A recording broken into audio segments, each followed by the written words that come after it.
A tank wasn't the only thing abandoned by Ukrainian forces in Kursk. And here's another, even more surprising: how valuable are these weapons as trophies?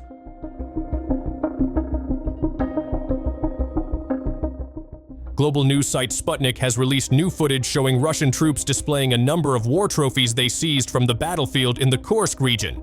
In the video, soldiers can be seen showcasing captured items such as an anti-tank missile system previously used by the Ukrainian armed forces, which is confirmed to have come from NATO supplies.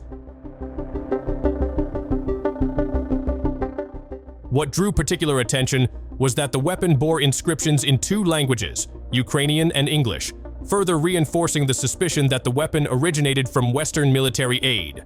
A Russian officer known by the call sign Vityaz confirmed this in an interview with Sputnik, while also explaining how the weapon came into their possession. In addition, Russian forces managed to seize various other heavy weapons, including heavy machine guns and sniper rifles made in Ukraine and Western countries.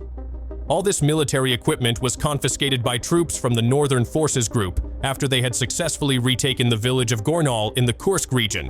What's the latest update from there? Keep your eyes on the story.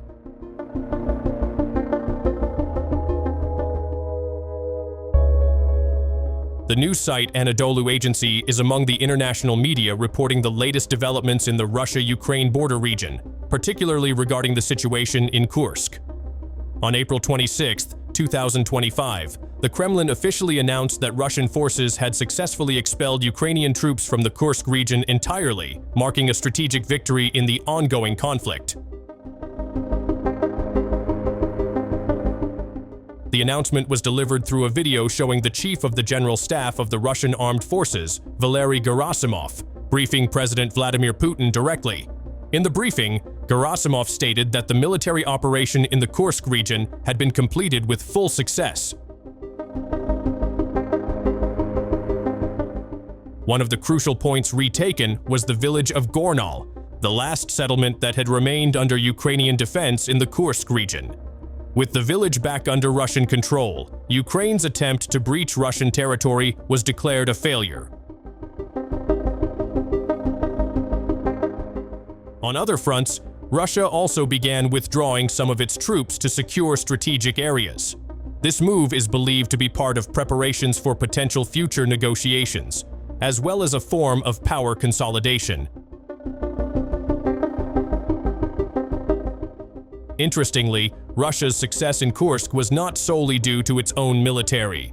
In his statement, Gerasimov also expressed gratitude to North Korean soldiers who contributed to the retake of the region, particularly given the number of trophies also secured by North Korean forces. This success was further marked by the large number of military trophies seized, including grenade launchers, quadcopters, the rare Swedish infantry fighting vehicle Panzerbandwagen 302, Bradley IFVs, M777 howitzers, T-72 tanks, and many more, effectively handed over by Ukraine to Russia as display items. These included various heavy weapons and combat equipment belonging to Ukraine.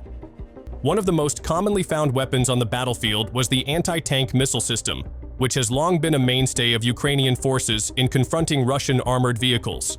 The presence of these missiles, such as the American-made Javelin and the British NLAW, offers a clear picture of the intensity and nature of the fighting on the front lines. How often do you see Ukraine's anti-tank missile systems being seized? Let's take a closer look.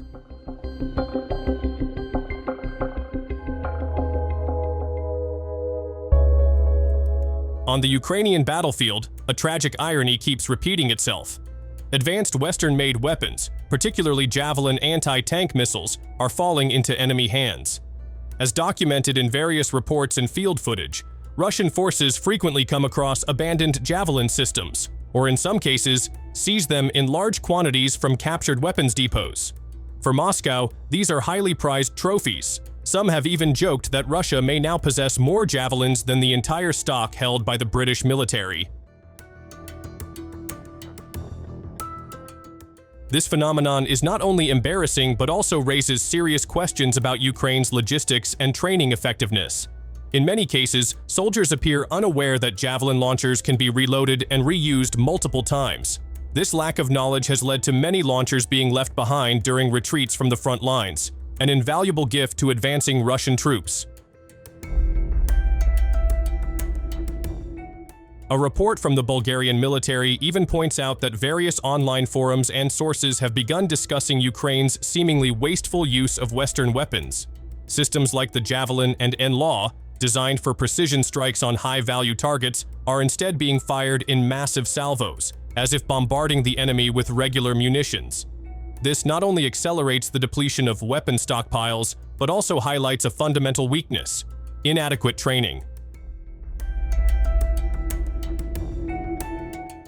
While NATO supplies continue to flow, concerns are beginning to surface.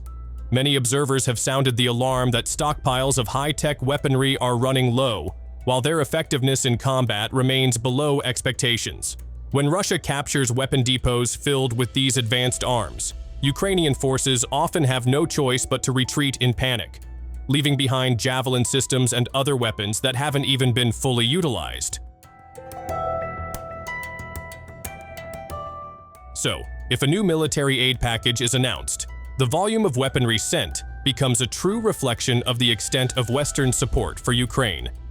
However, behind this aid, there is growing concern in the online world about whether Ukraine can maintain effective control over the various military assets they receive on the front lines. This question is not just speculation, it has become a serious concern for NATO and its allies.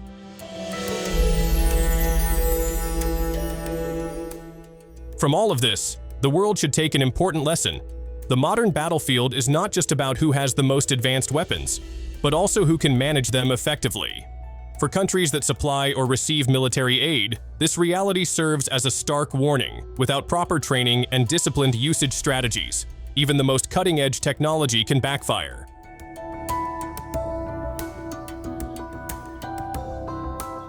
That's all for today, and thanks for watching.